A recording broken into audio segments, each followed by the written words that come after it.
All right, forced marriages. They're often underreported and fly under the radar. In some cases, girls as young as 9 years of age are sent overseas to become wives to men double or even triple their age.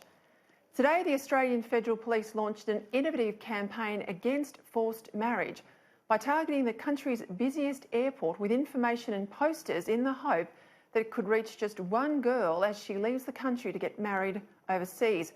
Earlier today, I spoke with the AFP's Assistant Commissioner, Debbie Platz. It is a very innovative program, as you mentioned, absolutely, and it is the first time that we've ever done this in Australia. So we're very happy at the AFP to be teaming with Anti-Slavery Australia and with the generous support of Sydney Airports to be able to place posters on restroom doors and also on terminal displays around the airport. And what it hopes to do is provide people with avenues of support if they feel that they are being taken overseas to be married. And this is, of course, our last line of defence in Australia. And we know from our counterparts overseas, particularly in the UK and the US, that this type of proactive awareness program can actually help and provide an avenue for people to come forward. 5 years ago, there were 11 cases of forced marriage. Last year, there were 91 cases reported. Now, some will say that's because of increased awareness, but that's a very significant increase in cases that are drawn to the attention of authorities. I presume by putting the advertisements inside the washrooms, that's so that you can reach particularly young women who you may not have been able to reach in any other way, or themselves have not been able to put a red flag up. Is that the thinking? Yes, that is right. We are putting them in the restrooms because that is a private space where generally people can go on their own, and it gives them an opportunity not just to see the advertisement and the posters, it directs them to websites where they can go for help.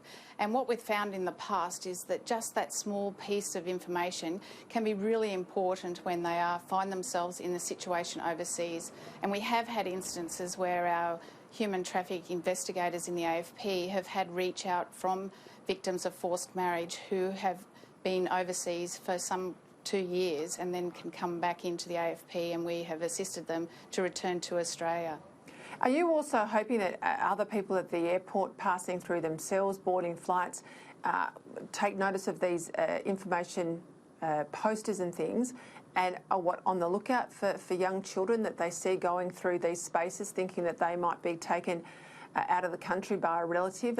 Are you expecting ordinary passengers to alert authorities at the airport? Yes, that's what we're encouraging people to do. In fact, forced marriage is a crime in Australia that is very underreported, and most Australians, I would guess, would tell us that it doesn't actually exist in Australia. But as you mentioned, we had the 91 referrals into the AFP last year, which indicates absolutely it does exist. And the information that we get from our support programs and NGOs is that there is a lot more that happens, obviously, that we're unaware of. So the idea behind this campaign is certainly that the general population of Australia who are travelling through the airports in this instance will be able to see the information, raise community awareness, hopefully visit some of the websites that we're advertising, and they too will be able to see the risk indicators for forced marriage and then alert authorities, whether that be the AFP on 131 AFP or the Border Force officials who are there, who are also trained in human trafficking and forced marriage. What sort of penalties are there for forcing someone within your family group or elsewhere outside your family group to marry against their will? So there are quite significant penalties, but unfortunately, in some instances, we're unable to prosecute, in fact, most instances. But we also believe that that is something that we have to do because the victims themselves do not want a criminal prosecution. So we aim to prioritise the victim first and help them with welfare advice, with legal advice, support agencies so that they can get the support they need to make an informed decision on whether they wanted to seek a criminal prosecution. So mainly it's about helping them get out of these marriages, I presume, and the criminal conviction process is something they don't want to go into. I'm just curious, with 91 cases reported to you, to the AFP last year, how many of them involved men and how many involved women?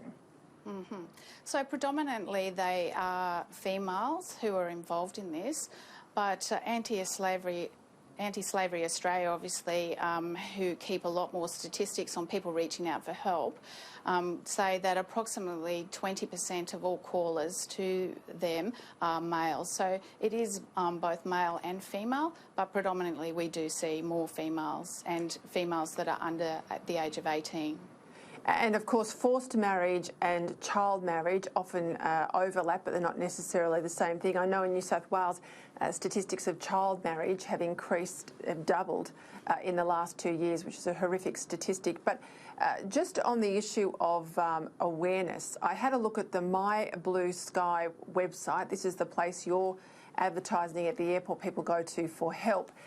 What was really interesting, the amount of work that's gone in to help people using that website to disguise their tracks electronically. Now, how valid is that? Is that something where people are looking to get out of a forced relationship or intending forced marriage?